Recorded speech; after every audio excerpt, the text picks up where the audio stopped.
Assalamualaikum warahmatullahi wabarakatuh. Sebelumnya izin memperkenalkan diri. Saya Hakom Yahya, MPM 2121020048, Prodi Hukum Tata Negara kelas B. Tujuan video ini dibuat untuk memenuhi tugas filsafat hukum Islam. Dosen pengampu Bapak Dr. Hervin Yogi Pradikta MHI.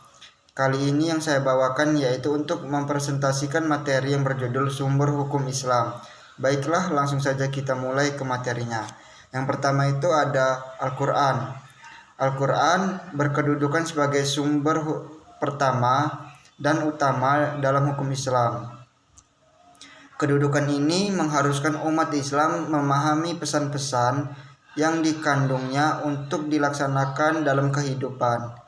Hal tersebut juga diperlukan sebagai upaya mengatur perilaku manusia, baik yang berhubungan dengan manusia ataupun makhluk yang lainnya secara horizontal.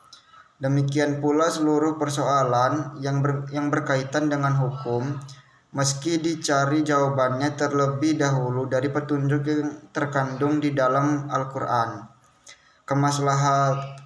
Kemaslahatan hidup manusia di dunia dan di akhirat diyakini dapat diperoleh jika manusia melandasi pada perilaku hidup mereka pada petunjuk Al-Quran.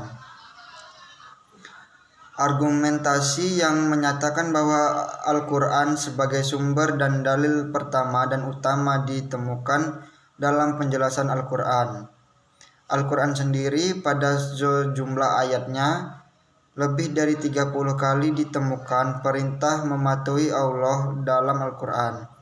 Bahkan meninggalkan aturan yang disebutkan Al-Quran akan membawa akibat meningkatnya kejahatan yang dilakukan manusia. Al-Quran secara redaksional dan makna yang terkandungnya bersifat qot'i al-wujud, maksudnya adalah lafaz Al-Quran dan pesan yang dikandungnya terjamin keautentikan dan otoritas kebenarannya. Keautentikan itu terjamin karena transformasi periwayatannya secara keseluruhan mencapai tingkat mutawatir. Selain itu, jaminan keaslian Al-Quran mendapat intervensi langsung dari pemiliknya, Allah Subhanahu wa Ta'ala.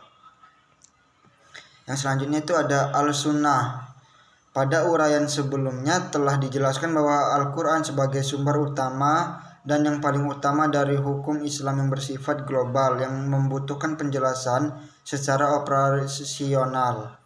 Nabi Muhammad SAW sebagai menyampaikan ajaran Al-Quran diberi otoritas oleh Tuhan untuk menjelaskan lebih lanjut apa yang telah diwahyukan kepadanya. Dengan demikian, Al-Sunnah baik dalam bentuk perkataan, perbuatan maupun dalam bentuk takrir berkedudukan sebagai sumber kedua setelah Al-Quran. Kedudukan Al-Sunnah sebagai disebutkan di atas berdasarkan argumentasi bahwa secara normatif ditemukan ayat Al-Quran yang menyeluruh untuk taat kepada Rasul. Ketaatan kepada Rasul sering dikaitkan dengan ketaatan kepada Allah Subhanahu wa Ta'ala, seperti yang ditemukan pada surat Al-Nisa ayat 13. Artinya, hukum-hukum tersebut itu adalah ketentuan-ketentuan dari Allah. Barang siapa taat kepada Allah dan Rasulnya, niscaya Allah memasukkannya ke dalam surga. Al-Quran sering menetapkan beriman kepada Rasul sama dengan kewajiban beriman kepada Allah Subhanahu wa Ta'ala. Disebutkan dalam surat Al-A'raf ayat 158. Penegasan Al-Quran juga menyebutkan bahwa perbuatan Rasul berdasarkan wahyu yang diturunkan kepadanya, seperti yang disebutkan dalam surat Al-An'am ayat 3 yang artinya dan tidaklah diucapkannya itu Al-Quran menurut kemauan hawa nafsunya. Yang selanjutnya ada akal dan proyek ijtihad. Pengertian akal. Akal menurut Al-Quran, lebih khususnya menurut pengertian pra-Islam, yaitu bahwa memperlihatkan alam sekitarnya dengan otak, yang dimana otak adalah organ tubuh akal.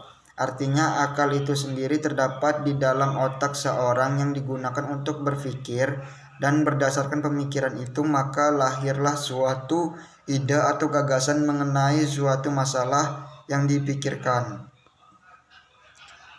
Sebagaimana telah kita ketahui bahwa Allah Subhanahu wa Ta'ala menciptakan manusia berbeda berdasarkan akalnya dan dengan makhluk hidup lainnya seperti hewan dan tumbuhan.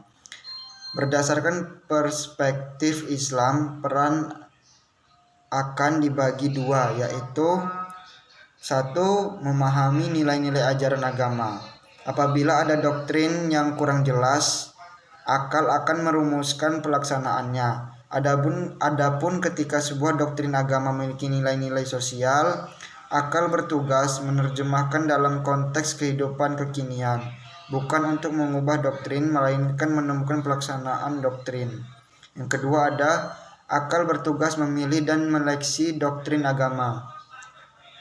Terkadang ada doktrin agama yang temporer, madaniyah, dan doktrin agama yang selalu kontemporer, makiyah. Terkait hal ini, akan bertugas untuk memilih kemungkinan terbaik pelaksanaannya. Yang B, ada proyek ijtihad. Ijtihad menurut bahasa berarti usaha yang keras dan bersungguh-sungguh. Sedangkan pengertian dari segi istilah, ijtihad adalah berusaha menetapkan hukum terhadap masalah yang belum ada ketetapan hukumnya dalam Al-Quran dan hadis, yang dilakukan dengan secara cermat dan pikiran yang murni, serta berpedoman pada aturan penetapan hukum yang benar. Rujukan ijtihad tetap ada pada Al-Quran dan hadis, dalam arti bahwa penetapan hukum ijtihad tidak boleh bertentangan dengan ayat-ayat Allah Subhanahu wa Ta'ala atau ajaran Rasulullah SAW. Orang-orang yang berijtihad disebut mujtahid. Antara mujtahid yang satu dengan mujtahid yang lainnya dalam menetapkan perkara yang belum ada ketentuan hukumnya dalam Al-Quran mungkin akan berbeda dengan memberikan penetapan hukum. Ada pendapat yang satu benar, ada yang lain menjadi salah.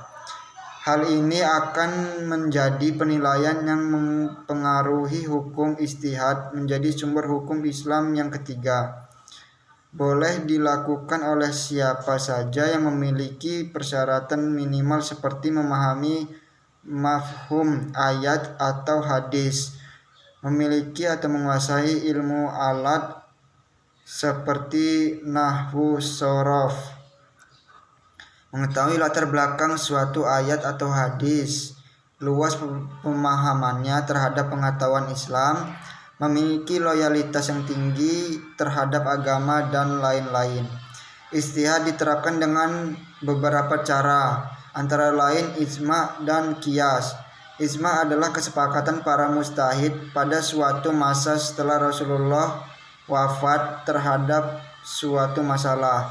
Sedangkan qiyas adalah menetapkan hukum dengan cara menghubungkan suatu perkara yang sudah ada ketetapan hukumnya terhadap masalah lain yang dihadapi dan belum ada ketetapan hukumnya, sedangkan antara keduanya sama-sama memiliki sebab yang bisa disepadankan. Baiklah, mungkin kiranya itu saja yang dapat saya sampaikan dalam presentasi ini. Saya mohon maaf jika ada salah kata. Kepada Allah saya mohon ampun. Saya ucapkan terima kasih. Wassalamualaikum warahmatullahi wabarakatuh.